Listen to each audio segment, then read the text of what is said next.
Good afternoon. I'm Richard Berger. I'm the attorney for Pierce Arrow Holding Company, that is the owner of the Pierce Arrow Administration Building, part of the very historic and beautiful Pierce Arrow Motor Car Complex that's on the National Historic Register. A major part of my practice is in historic preservation in the area of Western New York, and I've represented other developers as well as the preservation movement for the past 15 years in this area. Before that, my expertise was in environmental law.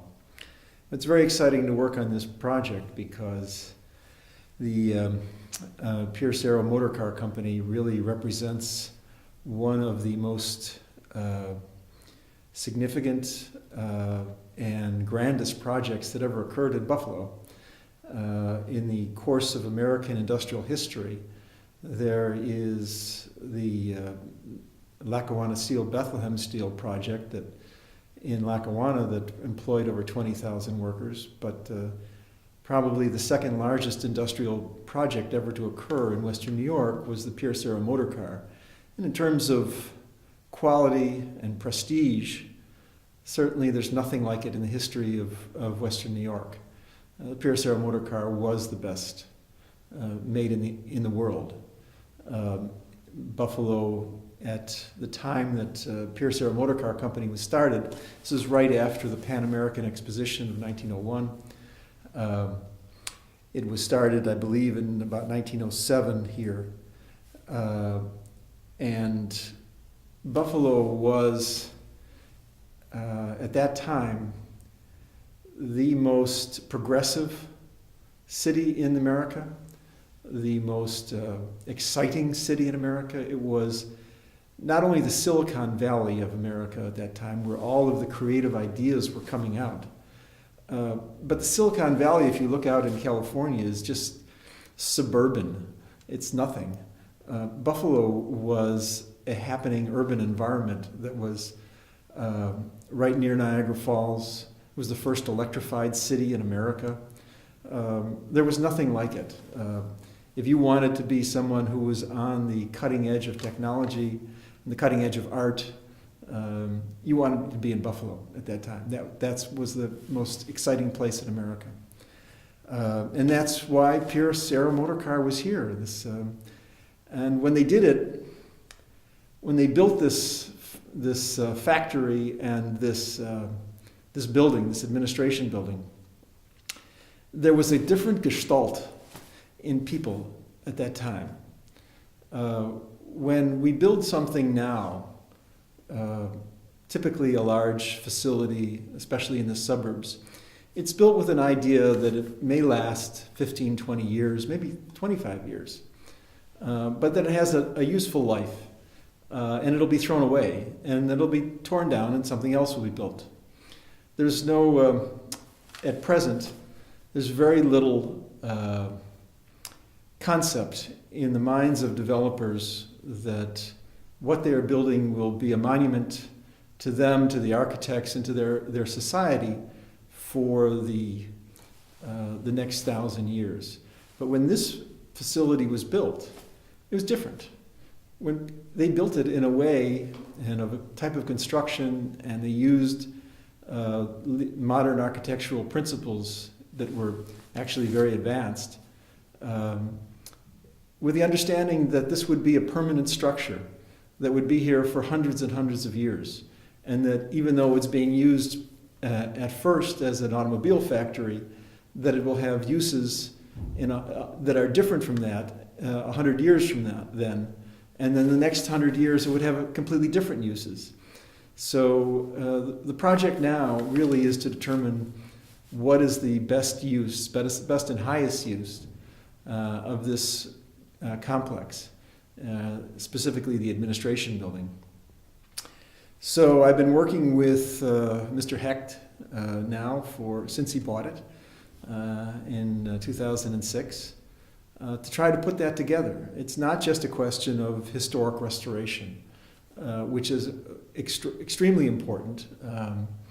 The government recognizes that, and there's a tax credits that exceed 20% for any project that will restore a historic structure that's on the National Register of Historic Places, such as this, with tax credits to help finance the very expensive process of restoration. But that is not the only question. It would be lovely if we could restore every building, but it still has to have a use. So the plans have had several iterations. First conceived of as merely a student housing project because of its close proximity to Buffalo State College, that still really needs dormitory space, and this would be really cool dormitory space. But it's also now, the building has always had an association with the arts since it's in the last 25, 30 years. At present, there are drapery manufacturers. There used to be graphic designers in the building. One of Buffalo's leading sculptors did his large sculptures here. Larry Griffiths, phenomenal, world-renowned sculptor. All of the theater sets were built in the auditorium of the building because the previous owner was a friend of the theater community and a lover of the arts, and he allowed them to use the vacant auditorium space for nothing. So they built the sets for the Buffalo's theaters there. Mr. Heck now is considering the strong possibility of continuing this association with the arts as being the new iteration, the highest and best use of the Pierce Arrow Administration Building. And I think it's a great idea. I hope we can put it together. It's going to take some help from our friends in New York State and Erie County, and perhaps even on a federal level, to attract a film industry to this area. It's difficult to make movies outside of New York and Hollywood. The tax structures have to be right, but there has to be facilities. And this building has one advantage that none other has. It probably has the greatest exhibition space in the eastern part of the United States. There's an auditorium here that has a 60-foot high ceiling with arched roof that is spectacular. If you could conceive of Grand Central Station being an auditorium for exhibitions, you can conceive of what this exhibition space is like. It can be used as a sound studio for the movie industry, and the rest of the floor can be created into office spaces and design facilities for cinema and television. It would be a tremendous project for Buffalo. Buffalo has a strong history in the film arts. 20th Century Fox used to have a major facility here and studio, and I know that because my mother worked in it in the Depression. If you know anything about the Depression, when everybody was in food lines, they were still going to the movies, and the movie industry was the one successful industry that never had a recession during the Depression. My mother got a job working as a secretary at 20th Century Fox in Buffalo and supported her whole family. Bringing the film industry back to Buffalo is a project which really makes a lot of sense, given Buffalo's extraordinary architectural and diverse, rich culture. There's so much here, including the waterfront, lakefront, the greatest array of grain elevators in the entire world is here. It's an industrial capital as well as a cultural capital. So I think there's much to be done, and we're going to work on it till we succeed. And I don't think it'll take that much more time, but it's a project that is going to be very grand, and when it's successful. The truth is, because Buffalo 100 years ago was the wealthiest city in America, and such a progressive and exciting city, that many of the nation's great architects worked here. Matter of fact, all of the nation's great architects worked here, from Frank Lloyd Wright and Richardson and Louis Sullivan. And we lost, Buffalo's decline came in as a result of migration to the south of population. But there was a specific event. In 1956, the St. Lawrence Seaway opened, and shipping on the Great Lakes, Buffalo's geographic position as the easternmost port on the Great Lakes was its reason for existence. That no longer held true. Previously to 1956, a boat that came across the Great Lakes had to unload all of its cargo in Buffalo for shipment to the coast to be transported to the rest of the world. That's why the grain milling occurred here and the steel milling, because it was natural to do the milling of the product before transportation right in Buffalo. Once the boats could go around Niagara Falls on the Welland Canal, and then the ocean-going boats could come into the Great Lakes and then get out through Lake Ontario and the St. Lawrence River, Buffalo's, as a geographic necessity, was no longer necessary. It wasn't a necessity anymore. We went from a harbor where you could walk practically to Canada just on the decks of the boats, to a harbor that had 4 boats come in per year in 1990, I think. I had a cousin who was in the ship chandler business, and they had to close. Gordon Provision. It was a 50-year-old business. Buffalo lost fewer of its great historic buildings than other cities due to urban renewal. We didn't have so much urban renewal. There was urban renewal on the waterfront, which decimated the Erie Canal Harbor and all of the historic buildings that were there. And urban renewal took out a huge swath of land in downtown Buffalo that had been a very diverse, populated neighborhood, which is now where the African American Historic Corridor is being created.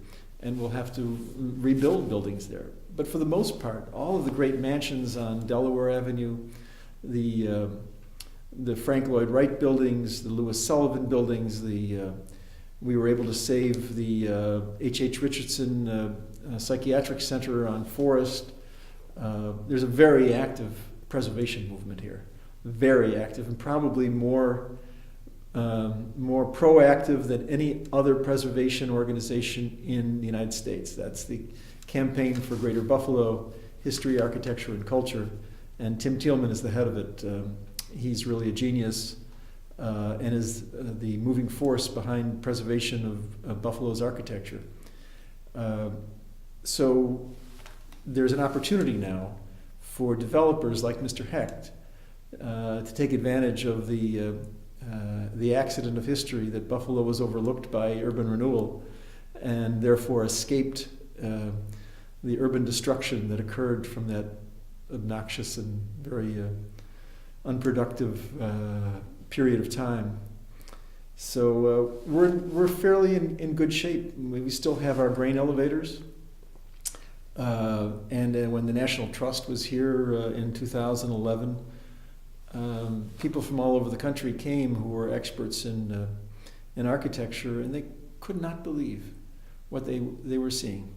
There's no other city other than New York has great buildings, Boston has great buildings, but a city like Buffalo certainly is right in that class, or top class.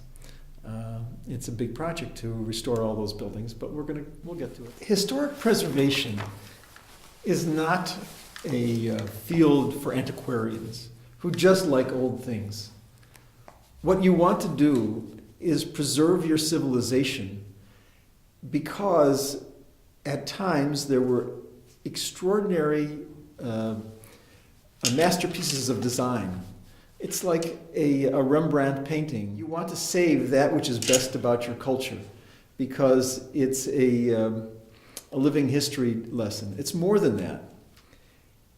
A culture that doesn't appreciate its past doesn't know where to go in the future. All the historic events, historic places, historic buildings, they're like dots on a graph. And if you connect those dots, they form a line. And it not only tells you where you've been, but it gives you an idea of what direction to go in the future. Where does your future lie? That's true of every culture, whether it's the Chinese culture or the Egyptian culture, the Hebrew culture. It doesn't make any difference. You have to know what your heritage is, what your past is. When you take down historic buildings, you lose your history, and how are you going to teach your children what the values are of your society? How are you going to pass it down to them? And how are they going to reinterpret that for the future? You need these markers. You need these places to form that line. And you also see that there's points that are way off the line, where you diverged from what was truly your destiny, where the United States, the most shining example of that is slavery. But that was an aberration. It's part of our heritage. It's an unfortunate part of our heritage we're overcoming now. But there are some truly grand, obviously very, very grand and noble parts of our culture which are expressed in these buildings, and that's what's important to save about them. On another topic, why is it so important to restore the Pierce Arrow Motor Car Administration Building here in terms of the future of Buffalo's development? Well, we are in a neighborhood that is on the verge of redevelopment that's so important to the next stage of Buffalo's renaissance. The Elmwood Avenue has some of, probably the most important and best design of all of Buffalo.